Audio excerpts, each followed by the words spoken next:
Good afternoon to everybody. Welcome aboard the Memphis Riverboat Rides. My name is Lanier Smith. I'm going to be your commentator this afternoon. Please take your time, walk slowly, hold on to those handrails, no running. Once you get upstairs, no standing on top of table backs, chairs, or railings.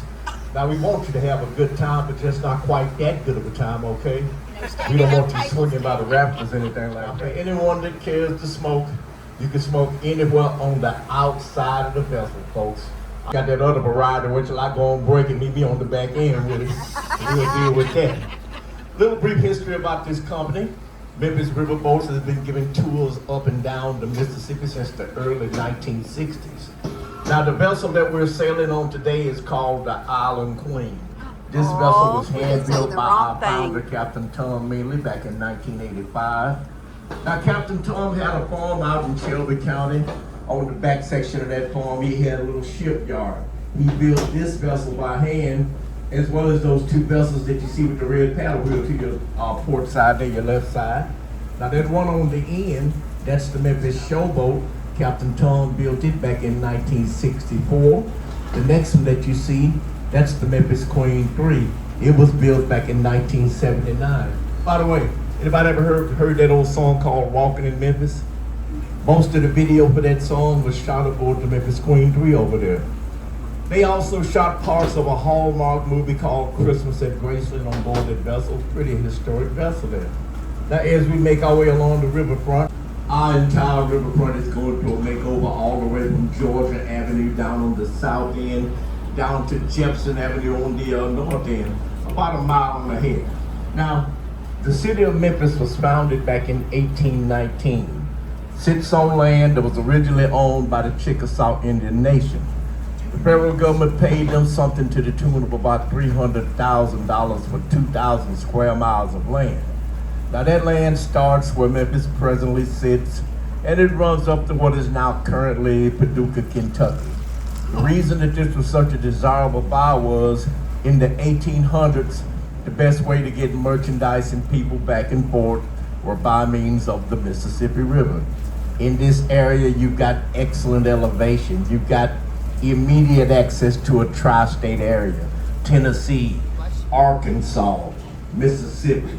Only about maybe 65 miles downriver from Missouri.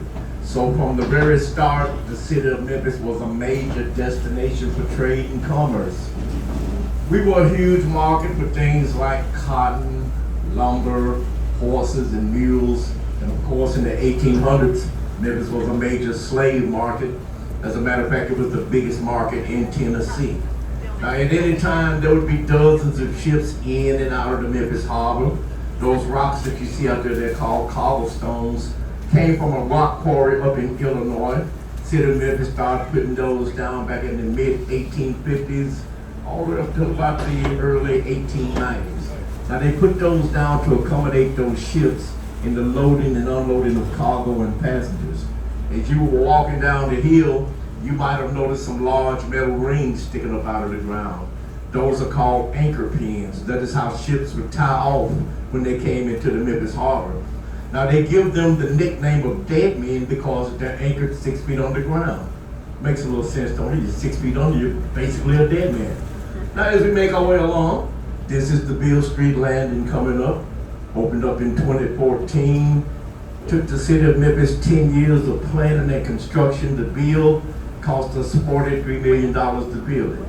The reason the city built this pier is at the time we had 3 commercial cruise lines coming into Memphis that offered overnight trips on the Mississippi River. You could start down in New Orleans, Louisiana. You could sail the Mississippi all the way up to St. Paul, Minnesota. You can spend anywhere from one night on the river up to a month or better at a time if you're so inclined. It is provided that your pockets are deep enough, because they were a little pricey. Now people are always very curious about this spiral. Well, it attaches to that floating dock that you see there. That's how people load and unload when they get in at this destination. Now back in 2011, we had the Mississippi River to rise to the second highest height it's ever been in the history of Memphis. Rose to a height of 47 feet, 0.8 inches. If you're wondering what that would look like, the water almost crested the top of that spiral. It got so high it overflowed on the Riverside Drive. And to give you an indication of how things could change, October of last year, the Mississippi River dropped down to the lowest recorded depth that's ever been in Memphis' 200 plus year history. We dropped down to almost a negative 12 feet below zero. We're getting pretty low right now. Right now we're about maybe 1 foot above zero. So imagine the river about 13 feet lower than it is right now. Things are pretty bad out here. Now, as we're making our way along, coming up on another important part of Memphis history, Tom Lee Park. Well, you might say, what's so important about Tom Lee Park? Let's talk about that for a moment. We're going to go back to May 8, 1925. Now, Tom Lee was a black man, worked for a company called the C.H. Hunter Company. Now, he was listed simply as a laborer. The job of that C.H. Hunter Company was they inspected levees and dikes in the Memphis area, about 100-mile radius north and south. I'll try to point one out to you later on in the tour. This particular day, Tom Lee was going to take his boss down to Helena, Arkansas. Now, they were traveling in an old beat-up wooden motorboat called the Zale. Now, Helena is about maybe 65 miles south downriver. Tom Lee had dropped his boss off in Helena. By late that afternoon, he was making his way back into Memphis. Got within maybe about 15 miles of the city of Memphis, he ran across a steamboat. That boat was called the M.E. Norman. Now, it had no relation to Tom Lee or his company, whatever. It was actually taking members of the Corps of Engineers and their families out for an excursion. Maybe 75, 80 people on board that vessel. Tom Lee saw that vessel and he noticed something was very strange about it. He decided he'd come in for a closer look. It's a very fortunate thing that he did. As he got in closer, he realized that vessel was in the process of capsizing. It overturned, it sunk very quickly, put every soul on board adrift in the Mississippi River. Mr. Tom Lee didn't know how to swim, but he didn't panic. Took that little small boat, started pulling people in 8 at a time, took those people to a nearby sandbank. Now, even though it was the middle of May, some of those people were shivering, hadn't been in the Mississippi River. Tom Lee kind of scratched out a little rut in that sandbank, had those people to lay flat on their backs, covered them up to their neck with sand, and then he lit a fire. Altogether, Mr. Tom Lee ended up saving the lives of 32 men, women, and children that day. Can we give Mr. Tom Lee a big round of applause, a local hero, as well as a national hero? Now, Tom Lee was a very modest man. He always stated that he hadn't done anything special. Anybody in this place would have done the same thing. But the city of Memphis was very grateful. In turn, they wanted to do something special for Tom Lee. They gave Mr. Tom Lee a permanent job working for the city of Memphis. His job with C.H. Hunter was a temporary job. They bought him a house out in the Klondike section of North Memphis. That house still stands to this very day. As a matter of fact, it's been on the Register of Historical Places here in Memphis since the 1970s. Tom Lee worked for the city of Memphis for 20 years, finally retired, lived about 12 years after retirement.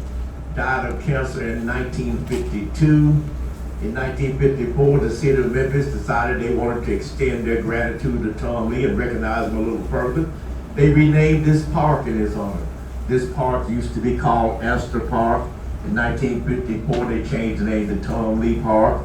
If you look to your left, there's a bronze statue of Mr. Tom Lee over there. He's in that little small boat of his, the Zale. He's got his hands stretched out. He's pulling survivors on board. Around the base of that statue, you have 32 lights. Each one of those lights represents one of the lives Mr. Tom Lee saved that fateful day. As I said earlier, Tom Lee saved the lives of 32 men, women, and children. Somehow, 16 of the people that were on that vessel managed to make it to the shore on their own, but unfortunately, they think maybe 23 to 25 people perished that day when the M.E. Norman went under. The last known survivor of the sinking of the M.E. Norman finally passed away here in Memphis back in 2013 at the age of 93 years old. It was a gentleman by the name of Leroy Heimdiger. Now, he was just a 5-year-old boy back in 1925 when Tom Lee pulled him from the Mississippi. Tom saved Leroy's father, But unfortunately, Leroy also had a grandfather and a grandmother. There were two of the casualties of the sinking of the M.E. Norman. And that, my friends, is why Tumley Park is such a big deal to the people of Memphis. Otters Park. Now, if you recall, I told you Memphis was founded back in 1819. We had three founding fathers, John Overton, James Winchester, Andrew Jackson. Now, this is before Jackson became the President of the United States. All three of these men have parts of the city as well as the state named in their honor. Now, they took the name Memphis from an ancient city in Egypt that also sat beside a mighty body of water. It sat beside the Nile River. Memphis, translated, roughly means place of goodwill, good place to live, place of good abode. Although y'all might have a little reason to doubt that if y'all turn on the news while you're here in Memphis and listen to the way we acting, but for the most part, the city of Memphis was a thriving, growing place, economically sound. It seemed like nothing could stop the city of Memphis in its growth and development. That is until the year 1877 rolled around. The city of Memphis got hit with a bout of yellow fever. In the span of only 1 year, yellow fever took the lives of more than 5,000 Memphians. 30,000 residents of the city just packed up their bags and moved out. They didn't want to get sick and die from yellow fever. Now, the result of that migration was so deadly on the Memphis economy, the city of Memphis went bankrupt. We were forced to surrender our charter as a city. It took us 14 years to get back on our feet. Now, during that 14-year period while we were struggling, we had all kind of what you might call first responders to come in. Medical personnel, military personnel, missionaries. All of these people sought to assist the city of Memphis in getting back on their feet. As a result of their efforts, a lot of those people ended up losing their lives to yellow fever. If you look to the hill there to your left, you'll notice a little stone arch standing there. That arch represents a place called Martyrs Park. That park is there to commemorate and honor the sacrifice of all of those brave individuals who tried to stand beside the city of Memphis during one of its darkest periods. By the way, while we're on the subject of that, do I have any veterans on board with me today? Any first responders? Let's give them a big round of applause, folks, and say bless you and thank you for your service. I know I saw two gentlemen with good caps on as I was coming in from the box there. Now, as we're making our way along, we got one more little landmark right here at the foot of the bridge to our left. That building opened its doors back in 1965. That is the first Unitarian Church of the River.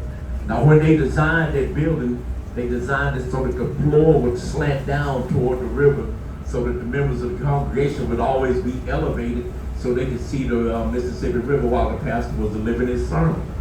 Sorry. And we're making our way on down the mighty Mississippi, folks. Fifth longest river in the world, one of the busiest rivers in America.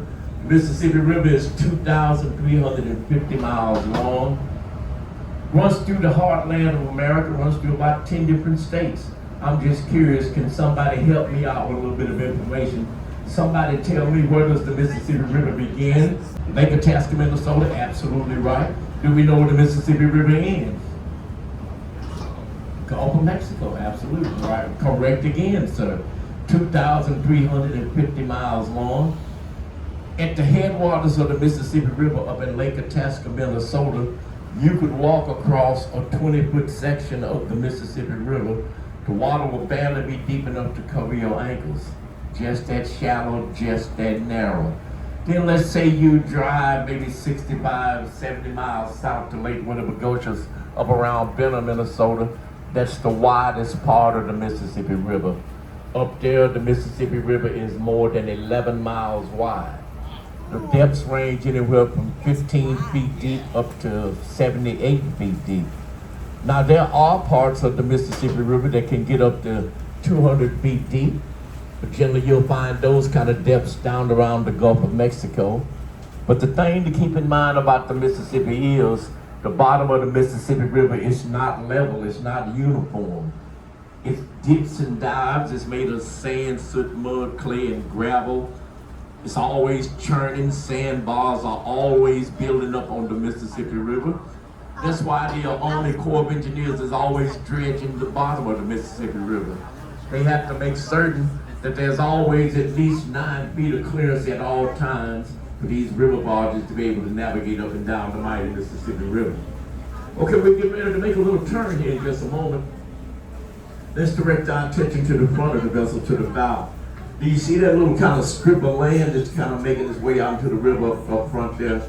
Now earlier, I was talking about levees and dikes. Now that is a dike. Those are man-made. They put those up to pretty much just divert the flow of water to keep the shorelines from eroding so quickly. Whereas levees, on the other hand, they're put up to block the flow of water altogether. Now most levees are also man-made, but some levees are naturally occurring. For about 1,500 miles of the Mississippi River, which consists of the middle Mississippi down to the lower Mississippi, you've got about a little over 800 levees. Now on the northern end, the upper Mississippi, about another 850 miles, you've got 29 dams and river locks.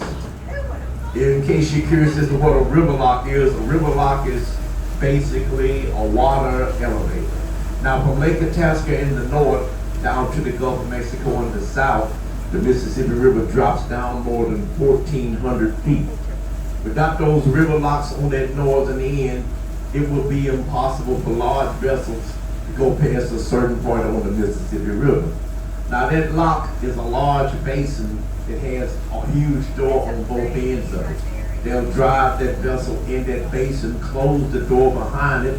Once they close that door, they're going to either raise the water level in that chamber or lower the water level in that chamber to coincide with the next leg of that vessel's journey. Once that's been achieved, they'll open that door on the opposite end. Now, if you're traveling north on the Mississippi, you'd encounter your first river lockup around Granite City, Illinois, and your last river lockup around St. Paul, Minnesota. Part of the Arkansas Delta. The reason that farmland is so fertile over there is because it floods on that side of the river all the time. The Mississippi River floods over there, and it bathes that farmland with all that rich sediment that it washes along as it goes down to the Gulf of Mexico. Arkansas calls themselves a natural state. They're very proud of what they do agriculturally. As a matter of fact, agriculture is... I knew you could do it.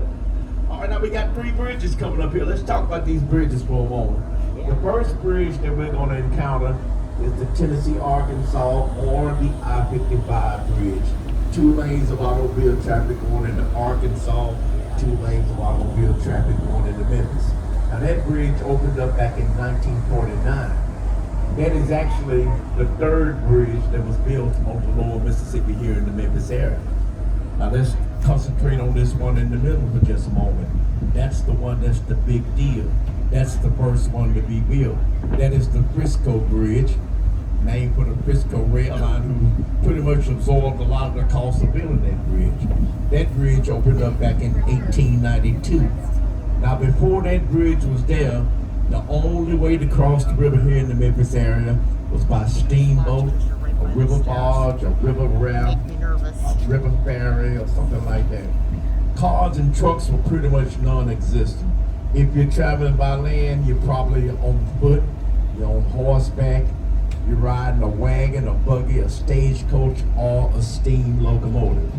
Now it was very problematic getting railroad cars across the river. You'd have to disconnect that car on one end of the river, load it on a river barge, ship it to the other end, while a locomotive was waiting on that side. Now that could take hours, it could take days. Engineers decided they wanted to do something daring. They wanted to connect the east to the west with a freight line. That Frisco Bridge is 4,887 feet long, cost a whopping $3 million to build that bridge. Now that bridge is only about 30 feet wide. It's got one railroad track running right down the middle of that structure, but it was also designed to be wide enough for a horse and a wagon to be driven across when the train wasn't in service. Now when that bridge opened up for service back in 1892, it was considered to be a modern marvel of engineering.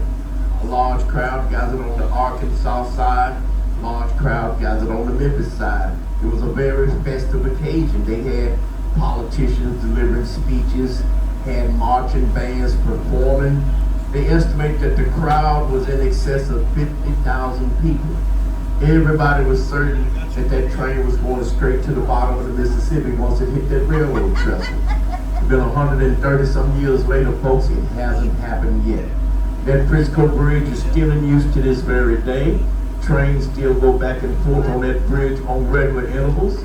Another fact about that Frisco Bridge is that is the second oldest bridge on the lower end of the Mississippi River. Second only to the Eads Bridge up in St. Louis.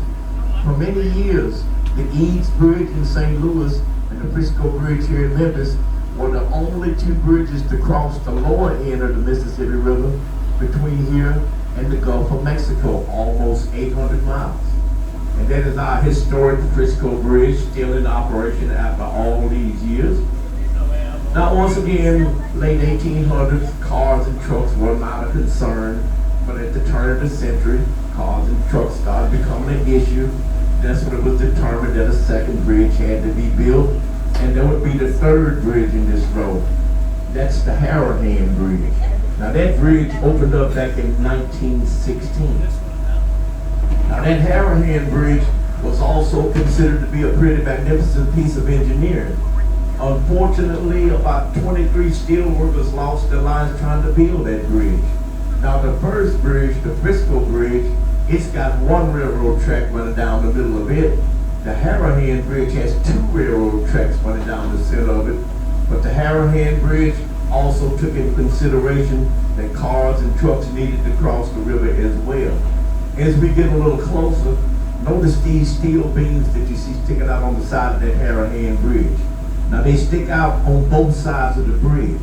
That's how cars and trucks had to cross the river in single file from 1916 up until 1949. Wow. Now, the only thing about that was in 1916, the only thing that were covering those steel beams were wooden planks. There was no asphalt at all.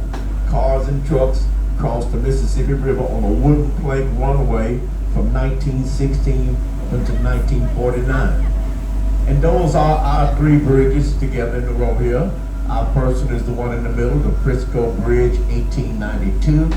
Our second bridge, the Harahan Bridge, 1916. And our third bridge, the Tennessee-Arkansas I-55 Bridge, 1949. Incidentally, the only one of these bridges on this end that supports automobile traffic is this Tennessee-Arkansas I-55 Bridge. Now, these other two bridges, they only support railroad traffic. As you can see right now, we got a couple of trains crossing at this very instance.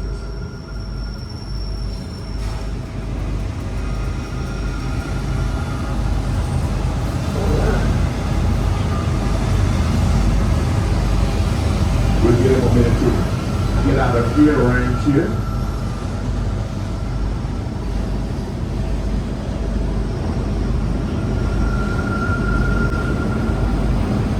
Now, as we're making our way on back up to the north end of Memphis, Memphis shares a little historical fact with the Civil War. The Battle of Memphis was fought on June 6, 1862. It took place a little over a mile, about a mile and a quarter from where we are right now on the north shore side of Mud Island over there.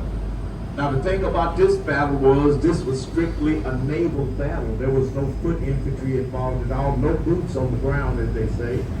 This battle, as I said, took place about a mile and a quarter from where we are right now, on the north shore side of Memphis.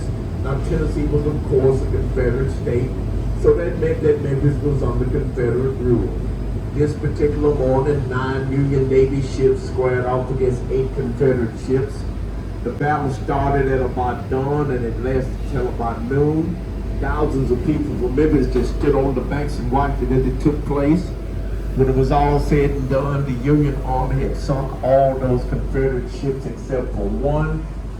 They estimate that somewhere between 200 to 250 men were either killed, wounded, or taken prisoner.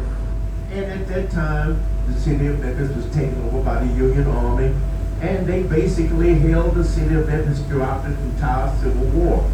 Now, during the course of that battle, the Union Army only listed one fatality, a gunboat captain by the name of Elliott. Only casualty listed on the Union Army side. The Battle of Memphis, June 6, 1862, right here on the North Shore side of Memphis, folks. Now, shortly after the Civil War, another monumental event took place right here on the mighty Mississippi River. The deadliest shipping disaster in the history of the United States happened right here on the mighty Mississippi River, about maybe 6-7 miles from where we are right now. Does anybody have any idea what that disaster was? Would anybody like to take a guess? Anybody? No one? Wasn't the Titanic? Wasn't the Love Boat? Wasn't the sloop John B? You give up? It was a ship called the Sultana, deadliest shipping disaster in the history of the United States. Now, I mentioned the Titanic, and I did that for a reason. Most people are familiar with the Titanic to some degree or another. They heard about it. Titanic went down off the coast of Nova Scotia back in 1912. Took almost 1,300 people to the bottom with it. The Sultana killed more people than that. So let's talk about the Sultana for a moment. Let's go back to April 27, 1865. Now, the Civil War had recently come to an end. It had been over for about maybe 2-3 weeks. The Sultana was a large 3-level steamship. Now, this ship was powered by 4 big boilers. It was a side paddle ship. By that I mean the paddle wheels were on both sides of the vessel and not at the stern or the rear back there like ours. The Sultana had a maximum passenger capacity of about 375 passengers. The captain of the Sultana was a guy by the name of James Cass Mason. Captain Mason had a commission from the United States government to bring Union POWs from Louisiana up to St. Louis, Missouri. Now, the government was going to pay Captain Mason $5 a head to transport these POWs. He was going to get $10 a head for the officers. Captain Mason already had roughly 100 men, women, and children on board that vessel. Technically, 250, maybe 300 should have been his maximum. Captain Mason put another 2,400 men on board the Sultana. There are pictures of that vessel leaving port. People are standing around all 3 decks, standing room only. The Sultana leaves Louisiana. They make their way into Vicksburg, Mississippi. Stop over in Vicksburg. Once there, maybe 20 or so odd people decide they're just going to stay put right there in Vicksburg. Captain Mason sets off coming up river again. Coming up river, he starts having problems with one of the boilers on that ship. He makes a stop in Helena, Arkansas. He brings a mechanic on board to inspect that boiler.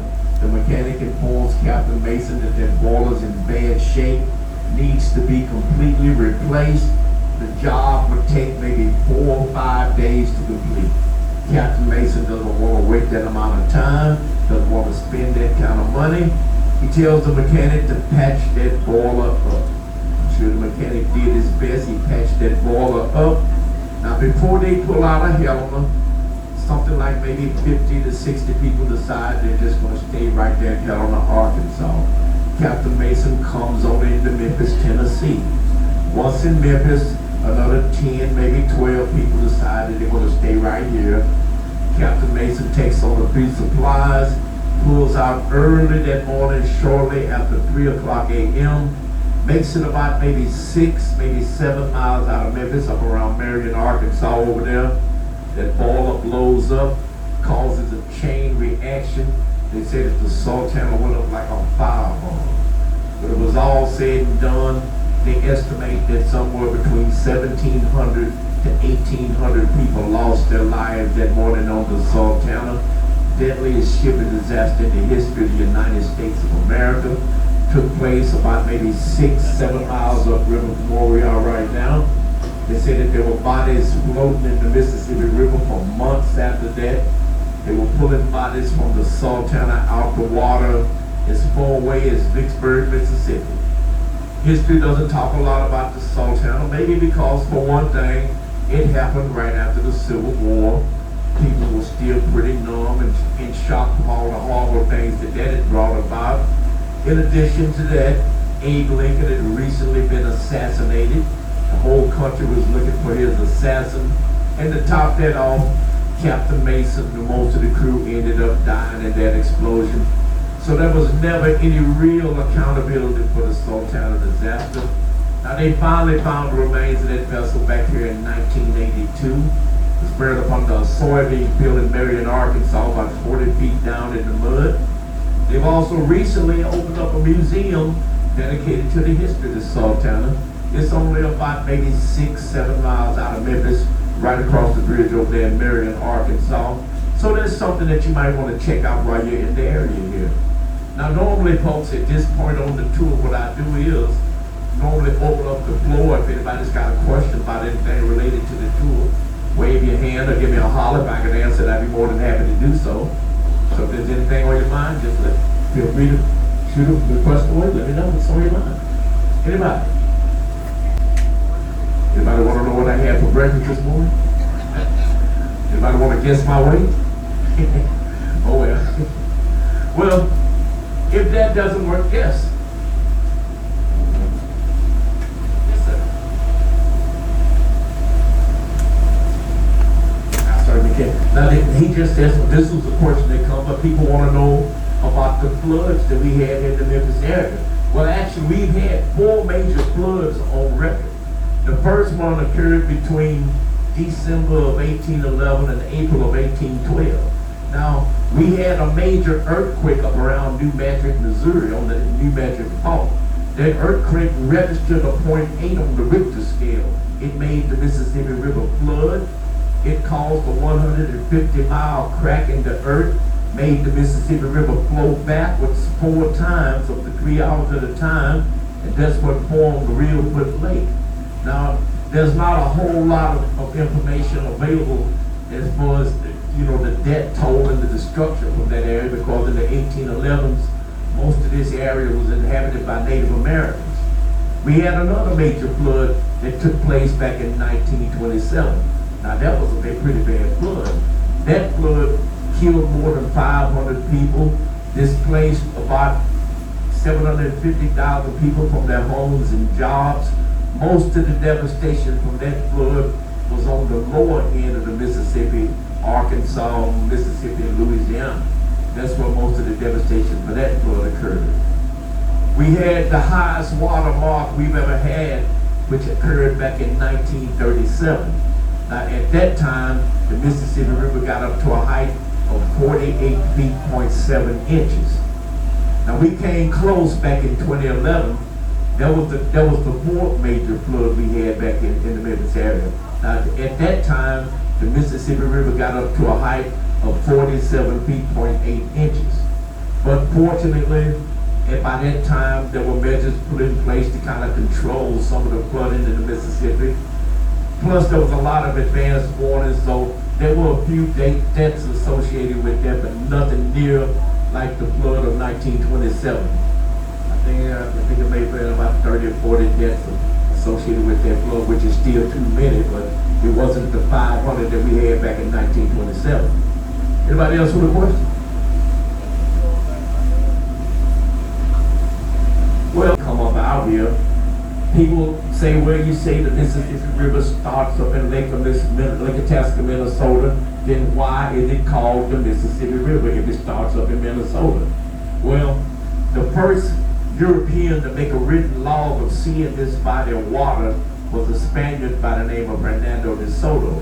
Now this was in 1541. They landed in this so-called New World down south, down in what is now Tampa, Florida. They worked their way across country. They encountered the Mississippi River about 300 miles south of here in what is now Natchez, Mississippi. The Native Americans in that region referred to this body of water as Miza-Zibi, which in their language was 2 words, Miza, M-I-I-S-I, which meant big or great, and Zibi, Z-I-I-P-I, which meant river. So the Spanish were the first ones to colonize, so Miza-Zibi went from Mississippi and eventually to Mississippi. Now the Mississippi River wasn't actually mapped out until about the 1640s. That's when they figured out, they traced it from the mouth of the Gulf of Mexico up to Lake Itasca, Minnesota. But by that time, it had been referred to as the Mississippi River for over 100 years, and the Mississippi River is what's stuck. People ask, was the Mississippi River named for the state, or was the state named for the river? Mississippi didn't become a state until about 1819. As I said, Hernando de Soto discovered this body of water back in 1541, about 275 years prior. So the state's named for the river, not the river named for the state. People want to know how deep is the water here in the Memphis area, how wide is the river, how fast is the current of the water. Well, when you talk about the depth of the Mississippi, as I said, keep in mind the bottom of the Mississippi River is not level. It dips and dives. The shallowest part of the Mississippi River in the Memphis area is going to be about 20-some feet, and the deepest part is going to be somewhere between 60 to 70 feet. Now the width of the river, that's a little easier to determine. Normally the width of the river is about a half a mile wide. That current out there runs along normally somewhere between 1 to 3 miles an hour. If the weather's bad and it's windy and it's choppy out there, it can get up to anywhere from 6 to 10 miles an hour. Well,